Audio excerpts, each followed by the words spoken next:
ക്ഷേമനിധി അടയ്ക്കുന്നത് കൊണ്ടുള്ള ഗുണങ്ങളോ അതുകൊണ്ടുള്ള കാര്യങ്ങളോ ജനങ്ങളിലേക്ക് ഇനിയും എത്തപ്പെട്ടിട്ടില്ല എന്നുള്ളതാണ് അതിൻ്റെ പ്രധാന കാരണം. ക്ഷേമനിധിയൊക്കെ നമുക്കെന്താ കാര്യം ചിന്തിക്കുന്ന പലരും നമ്മുടെ ഇടയിലുണ്ട്. അതുകൊണ്ടാണ് ഇതുപോലെയുള്ള മീറ്റിങ്ങിലോ കാര്യങ്ങളോ വരാത്തത്.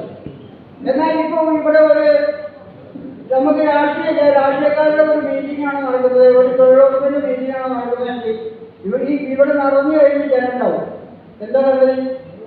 ആ മീറ്റിങ്ങിന് വന്നെങ്കിൽ അവർക്ക് തൊഴിലുറപ്പിന് പോകാൻ പറ്റില്ല, പാർട്ടി കിട്ടില്ല. അങ്ങനെയുള്ള പ്രധാന കാര്യം വെച്ചിട്ട് അവര് തൊഴിലാളികളെ വിളിച്ചു വരുത്തുകയാണ്.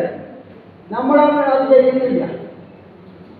ആരെ അടിച്ചേൽപ്പിക്കുന്ന ഒരു നിയമങ്ങളും നമ്മൾ നടത്തുന്നില്ല. അതിൻ്റെ ഫലമായിട്ട് നമ്മൾ വിളിക്കുമ്പോൾ മാത്രം ഈ തയ്യൽ തൊഴിലാളി ക്ഷേമനിധിയിൽ അംശാകാരം അടയ്ക്കുന്ന വ്യക്തികൾ അവർക്കാണ് ഇതിൻ്റെ ഗുണം മുഴുവൻ കിട്ടുന്നത് എന്ന് മനസ്സിലാക്കിയിട്ടും ഒരു മീറ്റിംഗ് വെച്ചാൽ വരാൻ സമയമില്ല എന്നുള്ളത് വളരെ പരിതാപകരമാണ്. ഇവിടെ തൊഴിലാളികളിൽ മാത്രമല്ല എല്ലാ മേഖലകളിലും പ്രത്യേക കാണുന്നത്.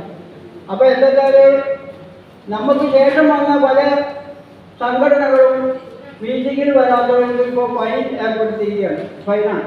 നമ്മളുടെ തന്നെ പല യൂണിറ്റുകളും ഫൈനാക്കിയിട്ടുണ്ട്. KSPA തിരുവല്ലാമല യൂണിറ്റ് വാർഷിക സമ്മേളനം ഗ്രാമീണ വായനശാല ഹാളിൽ വെച്ച് നടന്നു. യൂണിറ്റ് പ്രസിഡന്റ് NR സാവിത്രി അമ്മ ചടങ്ങിൽ അധ്യക്ഷത വഹിച്ചു. എന്തെല്ലാം അനുകൂലങ്ങളുണ്ട്, ഇത് എല്ലാ കാര്യവും നമുക്ക് മനസ്സിൽ വെച്ച് നമുക്ക് ഇരിക്കാൻ പറ്റില്ല. ഓരോരുത്തരെ വിളിച്ച് നമുക്ക് പറയാൻ പറ്റില്ല. ഇപ്പോൾ കാലിനും കൂടി സ്റ്റേജായിട്ട് കയറാൻ കൂടി പറ്റാതെയാണ് ഇരിക്കുന്നത്.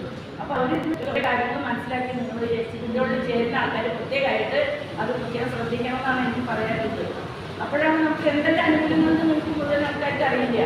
അത് ഏത് സമയത്ത് എന്തൊക്കെ കൊടുക്കുന്നു, പൈസ അടക്കൽ മുടങ്ങിയ എന്താണ് അതിൻ്റെ നഷ്ടങ്ങൾ, പുതുക്കൽ സമയത്ത് നടത്തില്ലെങ്കിൽ അതെന്താണ് അതിൻ്റെ ബുദ്ധിമുട്ട്.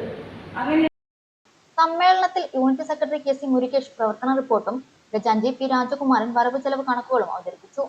കഴിഞ്ഞ 40 വർഷത്തോളമായി യൂണിറ്റ് സെക്രട്ടറിയായി സേവനമനുഷ്ഠിച്ച NR സാവിത്രി അമ്മയെ ചടങ്ങിൽ വെച്ച് ആദരിച്ചു. കൂടാതെ സംഘടനയിലെ അംഗങ്ങളുടെ മക്കളിൽ ഉന്നത വിജയം കരസ്ഥമാക്കിയ വിദ്യാർത്ഥികൾക്ക് മെമന്റോ നൽകി അനുമോദിച്ചു. KSPA നേതാക്കളായ K Unnikrishnan, PS Suja, B Manikandan, PB Shakuntala തുടങ്ങിയവർ ചടങ്ങിൽ സംസാരിച്ചു. പുതുവർഷത്തോടനുബന്ധിച്ച് കേക്ക് മുറിച്ച് സന്തോഷം പങ്കുവെച്ചുകൊണ്ടാണ് വാർഷിക സമ്മേളനം സമാപിച്ചത്.